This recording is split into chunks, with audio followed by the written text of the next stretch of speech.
Beli bunga sekuntum ditaruh di atas tabuh. Assalamualaikum warahmatullahi wabarakatuh. Perkenalkan, nama saya Zidan Andres Kisyah dengan NIM 123370177, pengolahan air tambang kelas RD. Hari ini saya akan menjelaskan tentang hidrologi dan hidrogeologi. Jadi, apa itu hidrologi? Hidrologi adalah ilmu yang mempelajari tentang air di bumi, meliputi asalnya, distribusinya, pergerakannya, dan sifatnya di atmosfer, di permukaan, maupun di bawah permukaan tanah, serta peranannya dalam sistem alam dan kehidupan. Di sini, saya akan menjelaskan tentang siklus hidrologi. Yang pertama, itu menguap dan terjadilah proses evaporasi.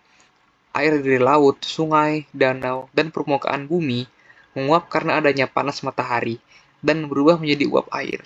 Tetapi, tidak hanya air dari laut, sungai, maupun danau. Ternyata, tumbuhan juga bisa menguap dengan cara tumbuhan melepaskan uap air ke atmosfer melalui proses penguapan dari daun, yaitu disebut transpirasi. Selanjutnya, kondensasi. Uap air naik ke atmosfer, mendingin, dan berubah menjadi titik-titik air sehingga membentuk awan. Yang sudah berat, akan terjadi proses presipitasi atau hujan. Titik-titik air di awan menjadi berat dan jatuh ke permukaan bumi sebagai hujan, salju, atau hujan es. Selanjutnya adalah runoff. Ketika air sudah jatuh ke bumi, air hujan mengalir ke permukaan tanah menuju sungai, danau, dan akhirnya kembali ke laut. Selanjutnya, infiltrasi. Infiltrasi adalah sebagian air meresap ke dalam tanah dan menjadi air tanah. Selanjutnya, aliran bawah tanah atau subsurface flow, yaitu air tanah bergerak secara perlahan dan akhirnya kembali ke laut. Siklus hidrologi adalah proses pergerakan air dari permukaan bumi ke atmosfer dan kembali lagi secara terus-menerus melalui penguapan, kondensasi, dan hujan. Ya, selanjutnya adalah hidrogeologi. Apa sih hidrogeologi?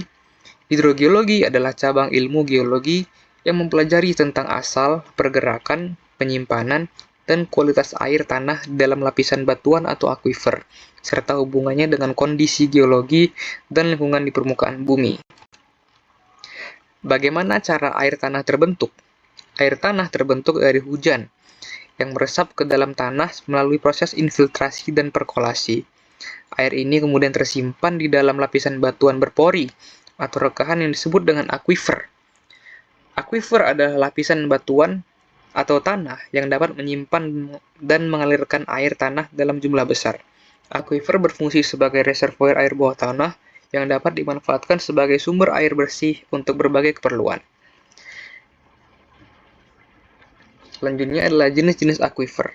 Sistem aquifer dibedakan menjadi beberapa jenis, yaitu aquifer bebas atau unconfined aquifer yang langsung berhubungan dengan permukaan tanah, aquifer tertekan atau confined aquifer yang terletak di antara dua lapisan kedap air, serta aquifer bocoran atau leaky aquifer yang sebagian airnya dapat keluar atau masuk dari lapisan sekitarnya.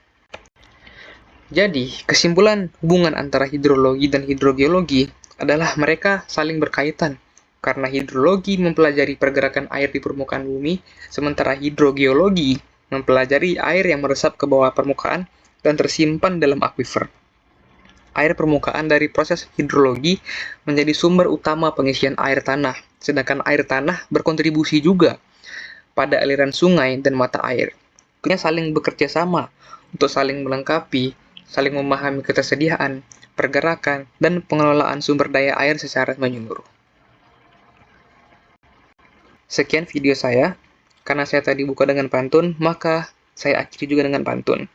Beli kado di daerah Semanggi, kado diberi ke orang kesayangan. Sekian video materi saya kali ini. Jika ada kesalahan, mohon dimaafkan. Wabillahi taufiq wal hidayah. Wassalamualaikum warahmatullahi wabarakatuh.